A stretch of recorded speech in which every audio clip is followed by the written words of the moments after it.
tell me about yourself and the business that you are currently an entrepreneur for. Okay.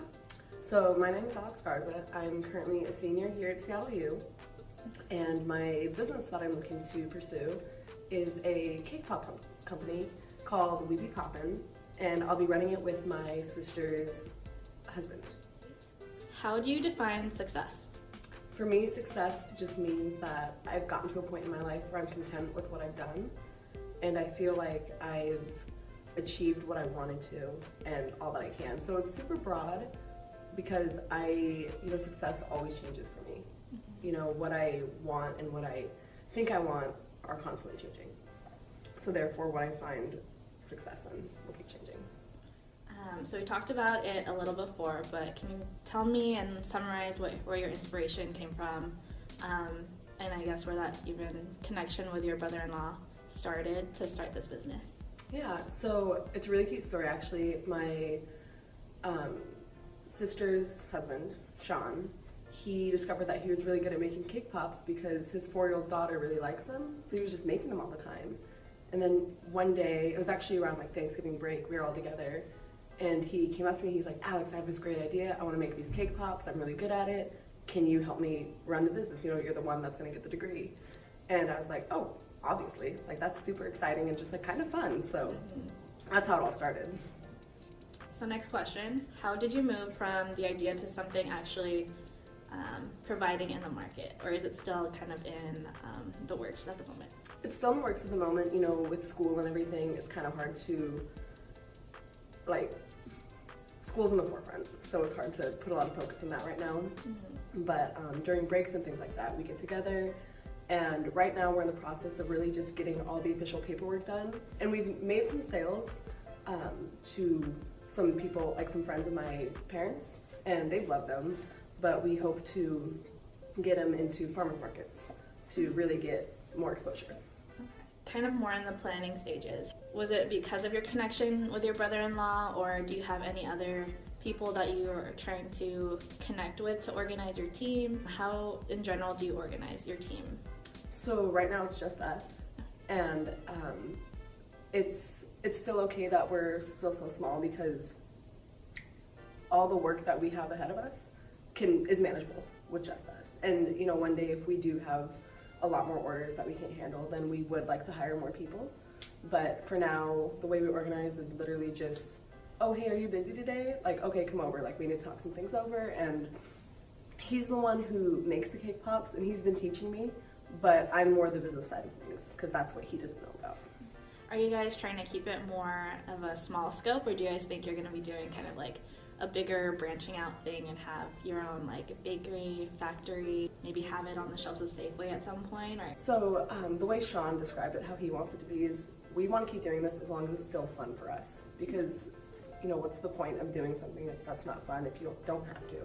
So we'd like to keep it us and the family as long as we can, because our whole family is just really excited about it, and we like it that way. But when it becomes too stressful or a burden, then we might see other options.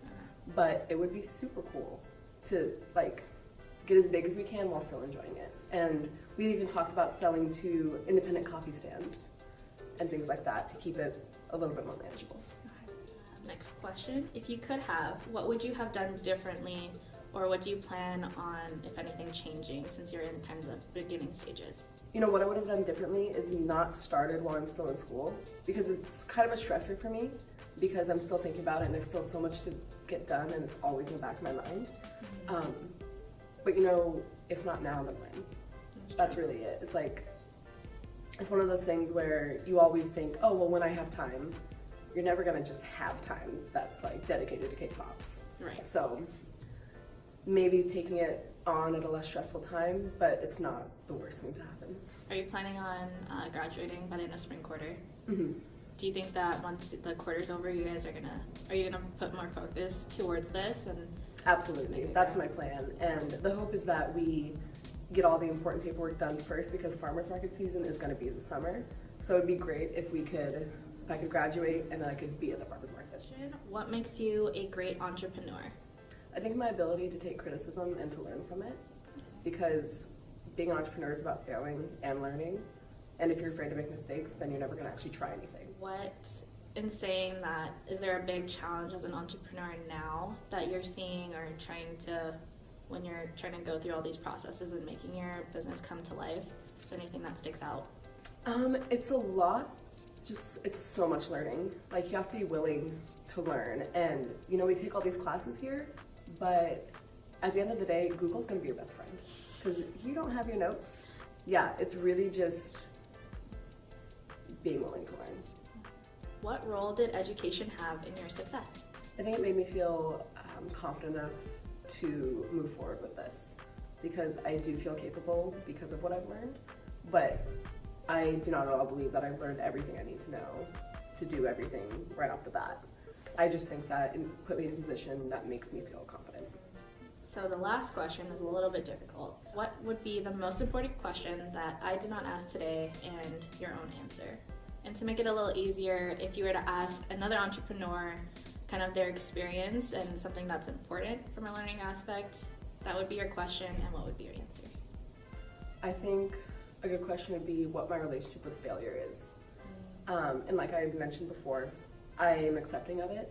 I am someone who fears it a little bit, so there are things that I don't try because of my fear of failure, and I would say that is definitely one of my drawbacks as a person, but failure is very important. I think that it's a learning opportunity, and every time I take a risk that kind of hurts to fail in, I can feel growth from it. So it always pays off every time, but that's because I have an open mind to it. So that is the last of my questions. Thank you, Alex, for your time. You're welcome. If you do have one other shed of advice besides your perspective on failure, is there anything else you would tell a future entrepreneur? Just put in the legwork. It's a lot of hard work, but it feels good. It's hard work that feels good. And it's work for yourself, not someone else.